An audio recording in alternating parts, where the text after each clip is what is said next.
And Yes, yes, yes. you have like a presence about you that's great on video. Some people don't have that, or they're too afraid to let their true self out on video, and it comes across as awkward. So it's hard for them to grow on TikTok or Instagram because there's that learning curve. I don't know if you just naturally have that, or and it's part of your personality, or it's something that you've learned over time. I think it came from over time, especially with hospitality and hosting people from around the world. There's different cultures, there's different ideals and religions, so everybody's got a different perspective. And so when I really picked up on that over the years of traveling, I think that gave me I would almost call it a skill in being Yeah. able to speak in a language that everybody can feel. Yeah, and it's your mannerisms too. It's like you can hear the enthusiasm in your voice and in your mannerisms of what you're saying that comes across on video. Like I've watched a couple of videos of you where you were on interviews, and it's like you were super excited about your business, and it came across, and it's like, you know what? I want to watch this guy because he's excited about what he does, and his enthusiasm for his business is contagious, and it's fun to watch. Thank you, Bruce. I think, like we get one shot at this, right? Like Yeah. you got to go all in, right? Like even if you fail, you got to go all in. And the thing that I'm kind of learning that this, pizza business that I'm doing, pizza is the vehicle, but you know, people are really becoming attached to Moto because it's inspiring in some way. It's lifting them in some way. They want to be a little bit better in some way. They want to express themselves more. And I think as I do this and I learn and I see what the effects are, I'm like, this is it. This is my mission. Like, this is what I'm going to do. And I'm all in 100%. Like I'm just getting started. Yeah. Are you in the business, like working it every day? Oh yeah. I got my apron on here. We had a 10-day baseball run and we have to start making dough at 1 a.m. We have to start dough balling. We do the dough 24 hours to 48 hours in advance, depending on how cranking we are. But, we'll do 1,500 dough balls from 1 a.m. till about 4 a.m. and Wow. getting it ready for the baseball game. And that's kind of our average right there. And just it's nonstop. And it's hard to find anybody to work from 1 a.m. to 4 a.m. Right. So I'm doing it every night, with my crew. Wow. So does each individual location make their own dough on site, or do you have one place where you do it? Yeah, we do. Everybody did, but we started testing this model of a kind of hub and spoke. And I'm really liking it because you're getting a lot more consistency with that, right? So, we're trucking the dough. We're testing it out in our Edmonds location, trucking it there, or excuse me, our West Seattle location, trucking it there, which is because it's so small. It's only 500 square feet. We're pumping 300 pies out of there at night. It's cramped and tight, right? So Is that the house one? Yeah, that's the house one. So we're delivering the dough there, and it's working really well. So we're eyeballing 3 locations on the east side of the city right now, and we're gonna kind of work this kind of hub and spoke model, and I think it's gonna be really solid because of the consistency in the dough. Oh, interesting. So have it at one location and then kind of spread it out from there. Yeah, yeah. You should talk to And my friend Anthony, because Anthony from Auto Pizza has a dough commissary pretty close to me, and he has 13 locations in the New England area, and he started off making dough at each location, and then he bought a commissary, and like they do commissary and they sell dough balls to Whole Foods and stuff. And he often talks about like how he would do it differently if he was to start over again. And every time someone says they want to build a commissary, I'm like, you know what? Go talk to Anthony because he has experience doing it, and maybe he can give you some advice of things that he would do differently or better. I would love to talk to him, Bruce. That would be really cool. I'm actually looking at a 12,000-foot kitchen tomorrow. Yeah, so shoot me a message offline and I'll intro you to him. I will. But that's interesting. And I also saw that not only do you do pizza, but you do ice cream now too. Oh yeah. That's a deadly combination, my man. It's a delightful combination in my eyes, but it is deadly if you're working there, right? Because you get access to the best of both worlds. Yes. What made you want to do that? Unique. So it's funny, when my daughter and I would go visit family on the East Coast, there was a little ice cream shop in New Hampshire that served this old school soft serve, but it had what's the name of it? What's the name of the place? Because I'm close to New Hampshire. It was in Keene. Okay. I can't. Oh man, what was the name of it? I'll have to give it to you later. But it's in downtown Keene. Um, it might not even be there anymore. I have to check with her. Anyways, we would go to the shop and get ice cream in the summer. We loved it. And, it became one of our kind of, father daughter memories. Yeah. So I found this ice cream machine and this flavor burst at what it's called. And I put it in the shop without telling her.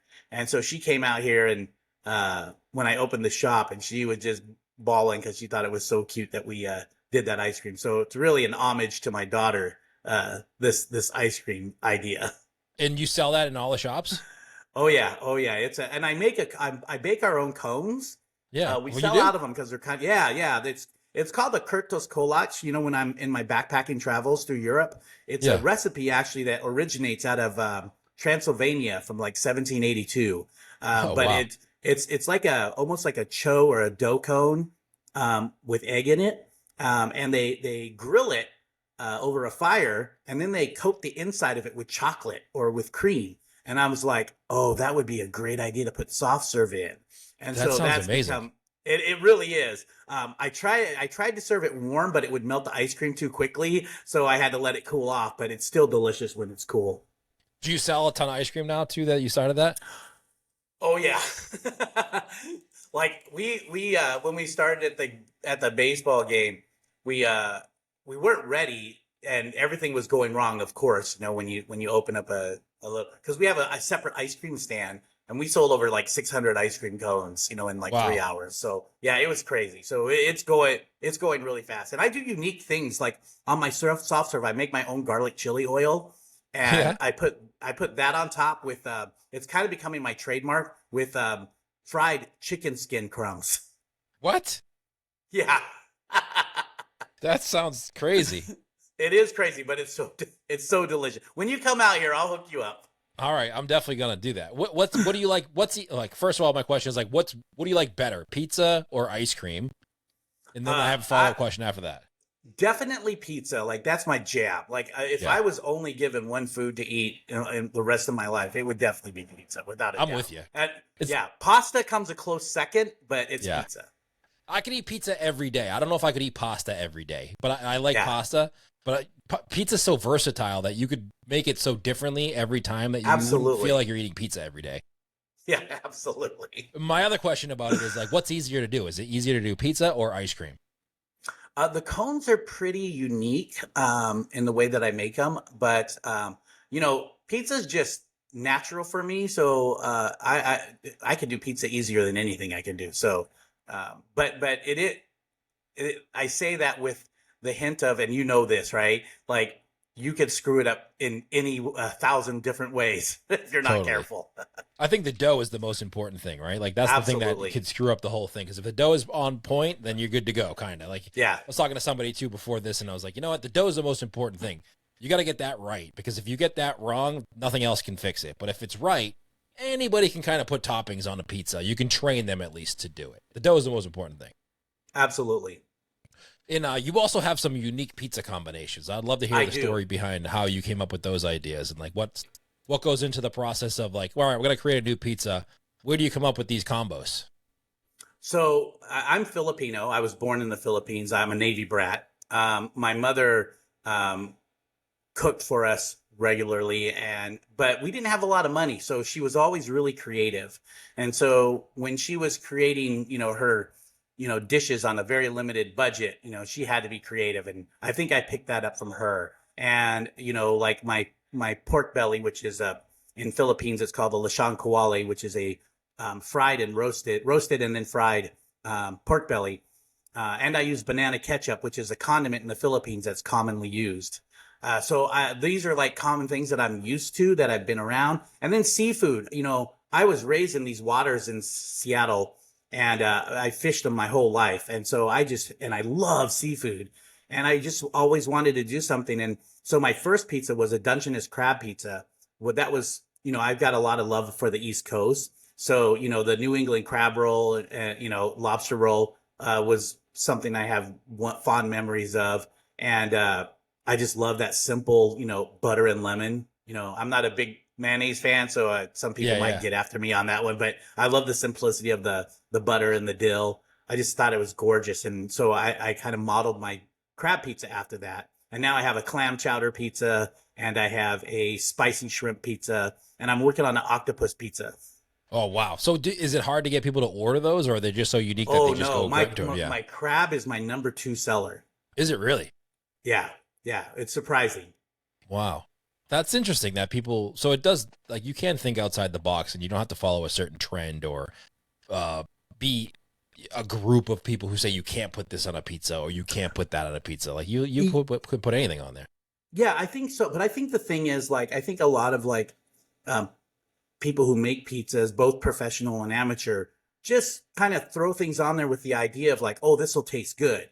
But I really curate what I do. Like I'm blending flavors. I like balance. I have an acronym that I call FAT: flavor, appearance, taste, temperature, and texture. And this is kind of like a little model that I use. And I like using layers of temperature. Like I'll have one sauce that's cool and one sauce that's hot. You know, I like texture. So I like kind of chewy and crunchy. I love these alternating, flavors of fat, acid, and sweet combined, so I'm always playing around with these things. So my pizzas are very curated. You can't just come in and say, I'll have a pepperoni and mushroom. It's like that. I'm like the soup guy on, the soup Nazi. Yeah, exactly. Where I'm like, yeah, no pizza for you. Like you got to take it the way that I make it. So, but I found that I have a really strong, nothing against making your own pizza. It's just that I think I like to create a curated journey as you go through my pizza because every bite is different. How many pizzas do you have on your menu? I think I have 13 because I do a line of vegan cheese too. Yep. So some of the pies you can do vegan. And I have a pretty strong vegan following. So the pizzas on your menu are just like, you can't call or order ahead and be like, I want a pepperoni or a mushroom. It's just like you have to order from what's available on your website. Correct. Yeah. I like crazy. That because then you know what to, but then you know what you're going to make, or like there's a cheese pizza want. So you don't want anything, you just get a cheese pizza. Logistically too, I know that I'm going through 500 pounds of cheese a week and I'm not going to have any waste,